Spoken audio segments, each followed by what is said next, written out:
asalaamaaleykum bokku tànk Ngor Wakam Yoff ñu ngi leen di nuyu bokki tànk yi ne ci diaspora bi di nuyu suñu autorité administrative di nuyu suñu autorité coutumière yi toog suñu gannaaw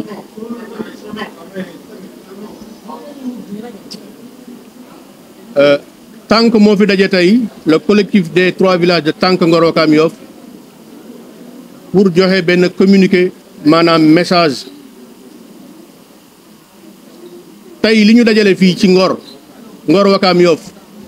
moo dina heure bi ñuy wax ni tey mu ngi ñu waroon a fekk ci piste bi ndaxte moom la ñu déclaré woon pour def ko fa mais malheureusement dañu toog ba 7 heures démb ci ngoon le préfet nous a servi une note d'interdiction pour trouble à l'ordre public, risque de trouble à l'ordre public. bi ñu ko jotee aussi dafa am ñu def suñu mobilisation bu pare donc lii doon un plan B donc pour ñu mën a délivrer suñu message fii lii tax aussi ñu jàmm rek la ñuy doon woote ndaxte les nouvelles autorités yii fi nekk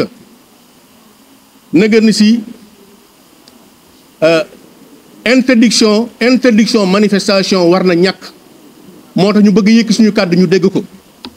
fi ñu jëm ci piste bi du lenn lu dul rek un site boo xam ne bii dañ ko réquisitionné woon ci suñu maam yi 4127 en 1943 site boobu tey moo ñu yëkki bi ñu fa demee gis ko ku ko gis xam ne jéggi na dayoo lii fi nekk ci lu jubul dafa bari ñu ne dañu war a def visite pour xool ko ak suñu population dem rek waxtaan fa xool ko neme ko war a dellu see xool nan la ñuy organiser woo pour que état bii fi nekk ñu mën a wax ak moom parce que état yii fi jaar donc dañu léser dañuy spolier loolu moo waroon ñu war fa dem enquête bi nag a été bien faite enquête bi def nañ ko bu baax ba wan ñu place bi ñu war a defee alors nu mu tuuti manifestation bi loolu bañ fa demee tamit démb jël nañu acte kii nga xamante ne moo doon diligente suñu enquête muy Gana Ngirane bu Wakam bi ko préfet bi ko commandant bi servir cette note là naroon na fa am moom ak jàppante yu bari moo waral bi ñu xëyee on a réfléchi ne le plan B nañ ko def fii te nag waxtaanaat suñu biir ndaxte fële kenn mënuñu fa tere dugg dinañ fa dugg xool def suñu constat te tamit interpeller leen pour ñu toog ñu régler ce problème là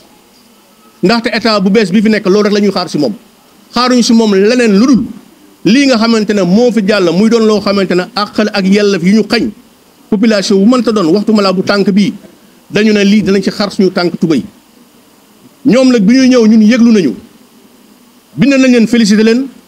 bind nañ leen wax leen li ñu daj ak li ñu gis pour que ñu recevoir ñu muy le 15 avril 2024 bii ñun dañu jàpp ne suñu déclaration yi ñu jox Ousmane Sonko ak le président Diomaye moo waral ñoom ñu def note de service du 29 avril pour interdire lépp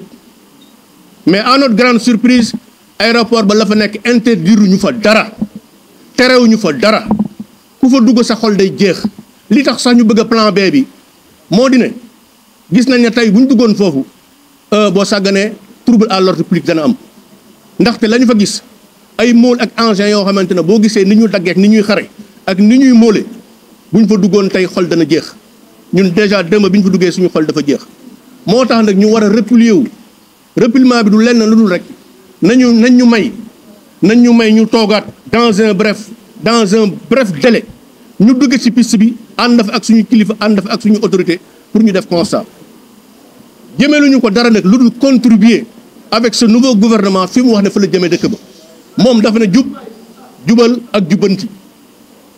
communauté bi li ko intéressé mooy ñu jubbanti ce qui se passe dans cette communauté loolu lañ leen di moom lañ leen di ñaan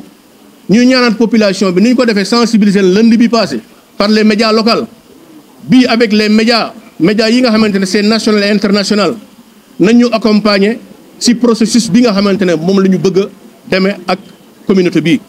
ñuy baalu ñëpp ak di ñaanaat ñëpp ñu defalaat seen xol tuuti te ñu àndaat réfléchir sur un plan bien ourdi pour que objectif bi ñu am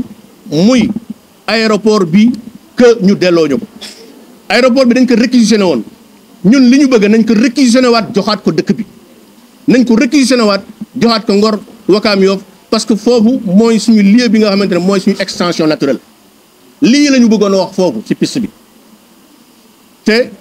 mënoon na nekk ñun ñi ñëpp xam nañu mënoon na nekk mais dañu am njaboot ñun on n'envoie plus noonu suñu njaboot au charbon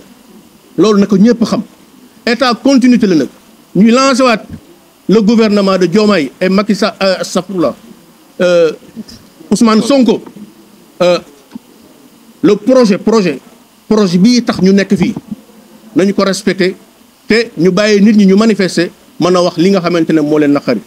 donc lii mooy li nga xamante ne moom la ñu bëggoon a passé ñuy ñaan population bi bu ñu fi jógee ñu toogaat defarwaat xool ban plan la ñuy teg mais dans un bref délai il faut qu'on aille sur le site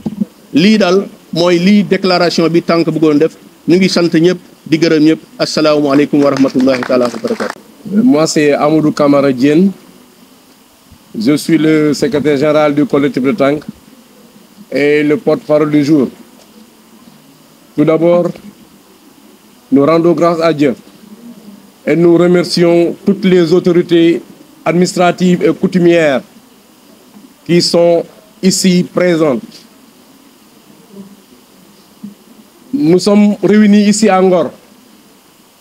parce que tout simplement, il y a quelques jours, nous avions donné une note d'information aux autorités compétentes pour leur dire notre volonté de nous rendre sur le site de l'aéroport afin de constater de visu l'état de spoliation avancée que certaines autorités avaient commencé à opérer ici au niveau du site. Nous sommes partis avec nos autorités coutumières. Soit dit en passant, si nous voulions faire quelque violence que ce soit, jamais au plus grand jamais, nous ne mettrions nos autorités coutumières à l'avant-garde. C'est la jeunesse qui serait devant, portant le combat. Mais nous sommes allés pacifiquement, c'était pour délivrer un message aux autorités compétentes. Le message est le suivant. Nous, population de Tank, avions par le passé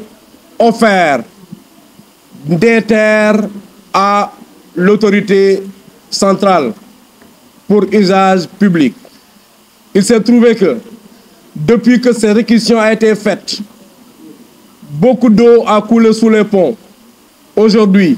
cet espace qui était réservé à un usage public,